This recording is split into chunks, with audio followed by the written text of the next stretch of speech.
Here in the UK, you have to do what's known as a CBT in order to start riding motorcycles. And it's not like you have to do any exams or anything like that. You just show up for a day, do some training and a bit of the highway code, and then that entitles you to ride motorcycles up to 125cc. But then of course you naturally would want to go to a full motorcycle license or an A2 license. And if you think about it, going from a 125cc to even a 250cc motorcycle is quite a big jump. You can expect about double the performance from a 125cc motorcycle. So what is it like to go from a 125cc all the way up to, say, a 600cc? What is it like to go to your big bike for the very first time? Well, in today's video, that's exactly what we're going to explore. So let's get to it.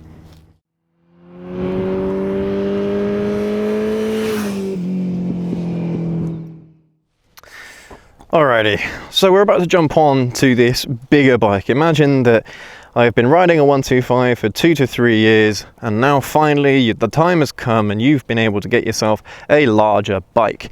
It doesn't really matter what it is. I mean, like I said in the intro, if you even get like a 250, you're looking at double the horsepower.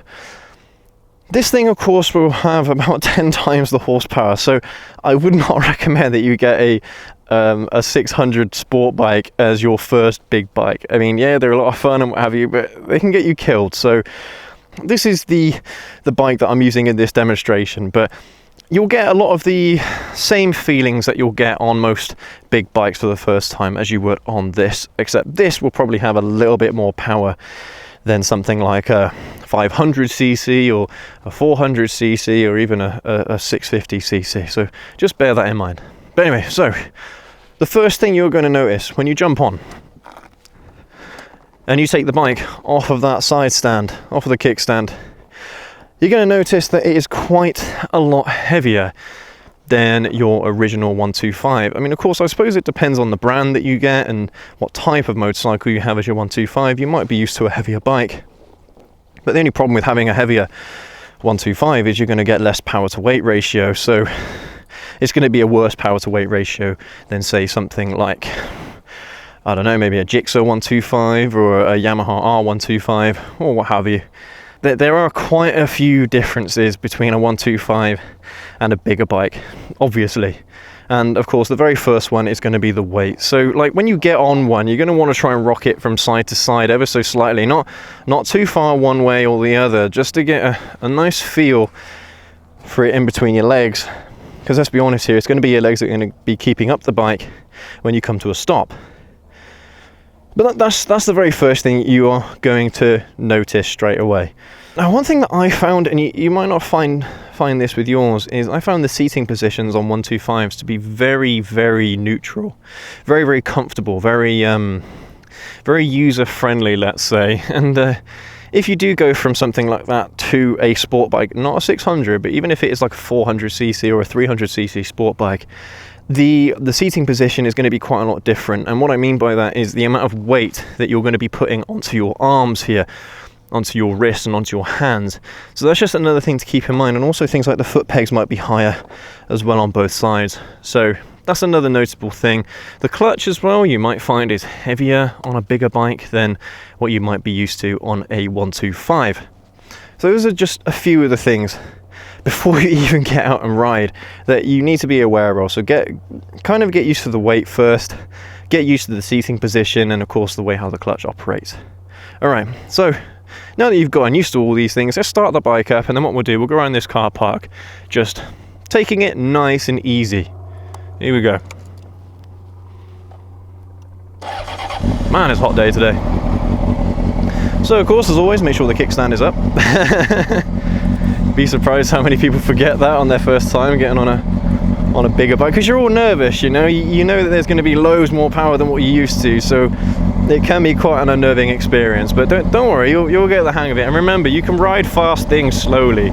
It's not like you have to ride them fast everywhere, you know. Anyway, okay, so obviously at this point you know how a motorcycle works, so I'm not going to go over the basics of that. But what you should be doing is finding an open space like this, or a quiet area, whether that's your home street or something like that, or maybe where you're buying the motorcycle from, and then just do as you would normally do when you actually start learning to ride. Just learn how to operate the clutch. first, because they might feel a bit different. Like, I've got both my feet on the ground at the moment, and that's something that you're going to be doing to begin with as well. But just go really slow and don't use any throttle. Then from there, once you're comfortable with the weight and feel of the bike at slow speeds, then feel free to pick your legs up and put them onto the foot pegs like I have now. And then from here, once you've got first gear engaged, feather the throttle just so you get a good idea of what the power feels like, or what the throttle response feels like rather. As again, that's going to feel different depending on which bike you go for. Like if you go for a 300, the throttle response isn't going to be as good as say something like a 650 or even a 500. So that's just another thing that you might want to keep your eye on. But then of course, you know how to ride a motorcycle, so going from first to second should be fairly straightforward. And of course, even on a 600cc sport bike, I can shift into second gear and do relatively slow speeds around a car park. So this is what you should be doing initially, just to get the hang of it. Of course, you might not get the chance if you buy a motorcycle privately and you have to take it home with you after you buy it. Then yeah, it's going to be a bit of a baptism of fire, because you have to ride the bike home, which can be a bit unnerving. I'm not going to lie. When I bought my first big bike, I had to ride it all the way back from Swansea to the southwest of England, and yeah, it was quite an unnerving experience, because the torque and the power are so drastically different to what I was used to. It's kind of crazy. But don't worry, you do get the hang of it. You'll get the hang of it really quickly, and to be perfectly honest, you'll get the hang of it on the ride back home anyway, so it's not like it's a massive deal if you can't practice in a car park like this for the first time on a bigger bike. But anyway, once you have gotten used to just riding around in a car park, feel free to get out and ride it. That's what you bought it for, right?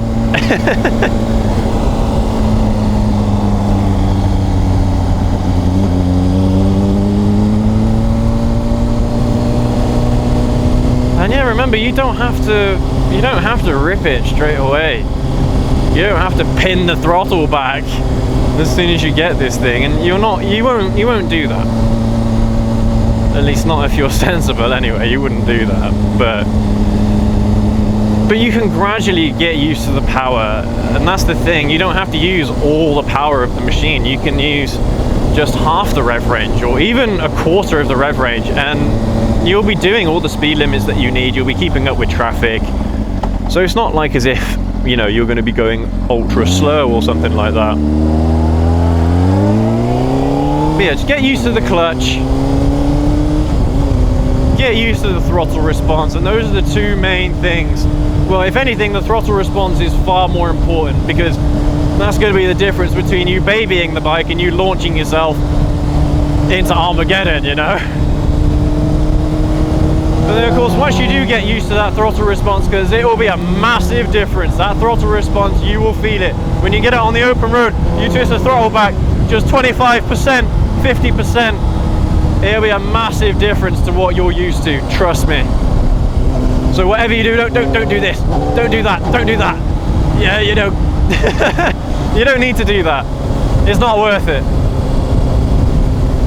Because you will send yourself into the next life fairly quickly if you do not feather that throttle.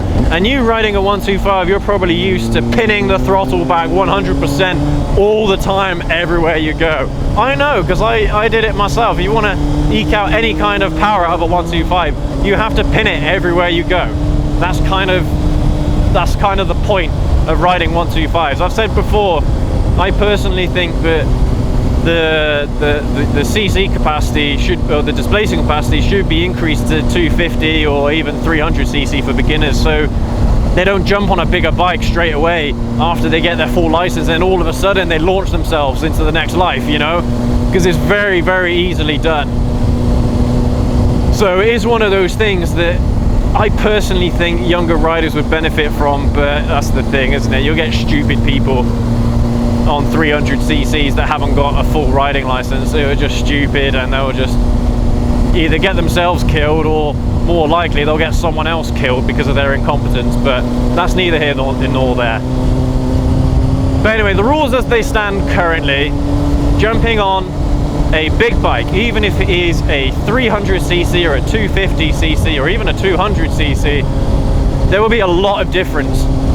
It will be a significantly different experience to what you would have on something like a 125 that's very forgiving. The suspension is very forgiving, the riding position is very forgiving, and give it time. Don't expect yourself to be Valentino Rossi on your first day on a big bike. Trust me, that's how it's going to feel though. You're going to feel like you're going to be able to take on supercars the first time you get on a big bike.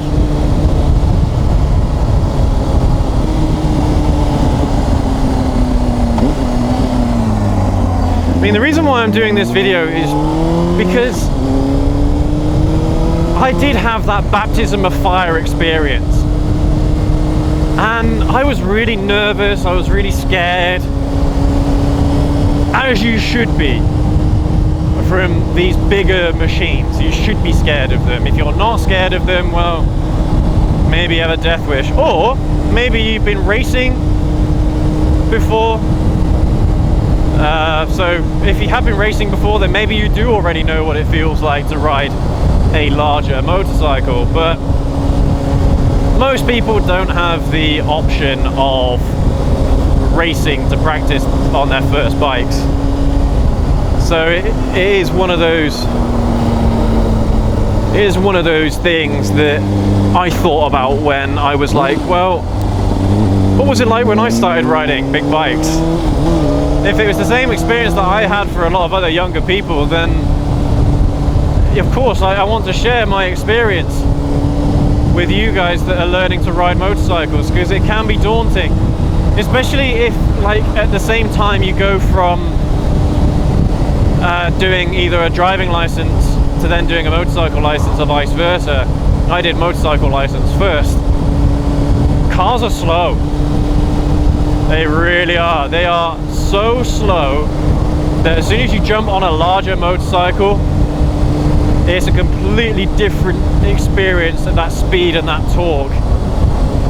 Most cars that you're practicing, you know, you're not going to practice driving in a Ford Focus ST, are you, or a Ford Focus RS or a Honda Civic Type R? You're not going to be learning to drive in one of those types of cars, so you don't know how the torque feels. You don't know that kind of power, but you will as soon as you do your full motorcycle license and then you jump on a larger motorcycle. Most people are not going to go from a 125 to a 300.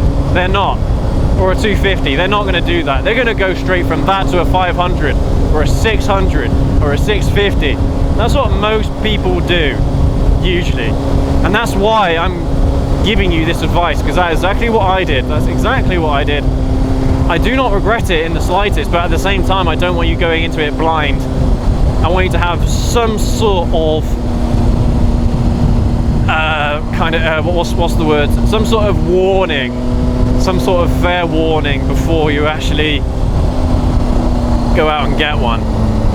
I've always said I'd recommend that you get something like a 300 or a 400 as your first big bike, just because again they're more forgiving than something bigger than that, but they're not quite that forgiving. You know, you can pin it, you can use all the power, and like I said, you're going to get double the power of a 125 at least in almost any motorcycle you buy. So it's not like as if the gap in performance is tiny.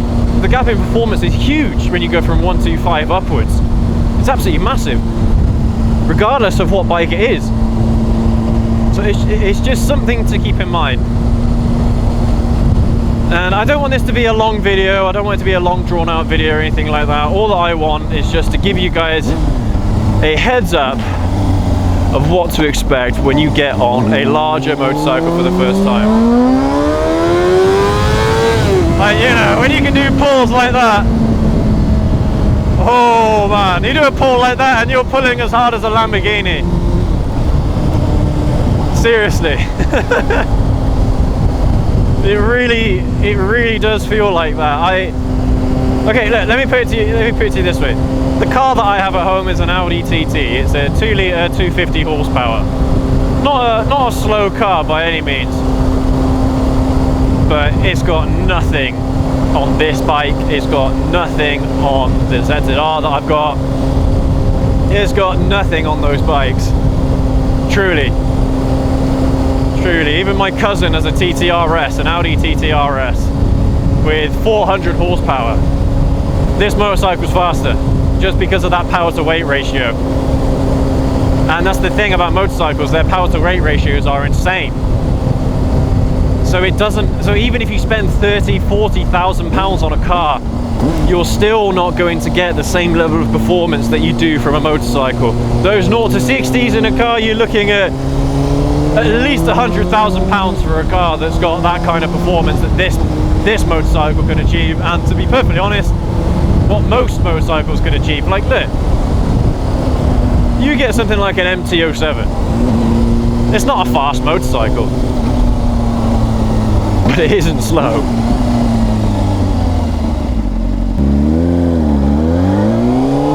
Honestly, you get an MT-07, you'll be able to do 0 to 60 in sub 5 seconds.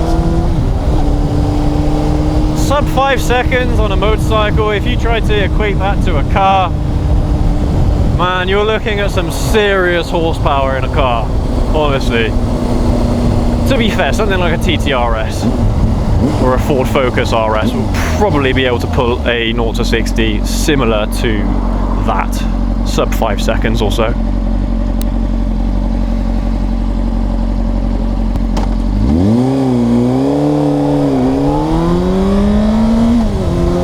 That is exactly why I'm doing this video for you today.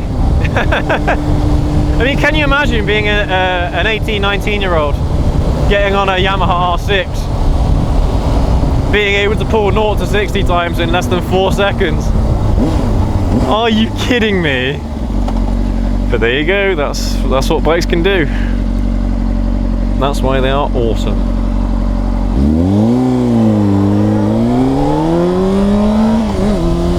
Anyway, guys and girls, that'll wrap it up for this video today. Make sure to give us a thumbs up, a like, share and subscribe, and all the usual stuff. Hey look, there's one thing that YouTubers always struggle with, and that is subscribers.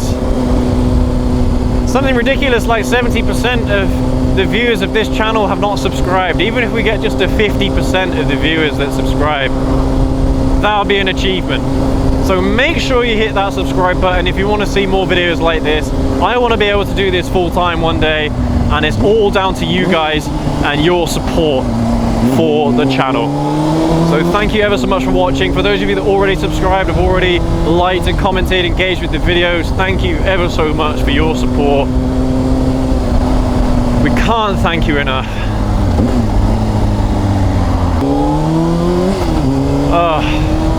I don't know what to say. The amount of positive feedback that we've got for the video so far is absolutely incredible, and it's something that I would not have expected in the short time we've been doing this. So again, thank you so much. Anyway, that'll do for this one, guys. Make sure that you ride safe but ride hard, and we'll see you guys in the next video. Have a good one.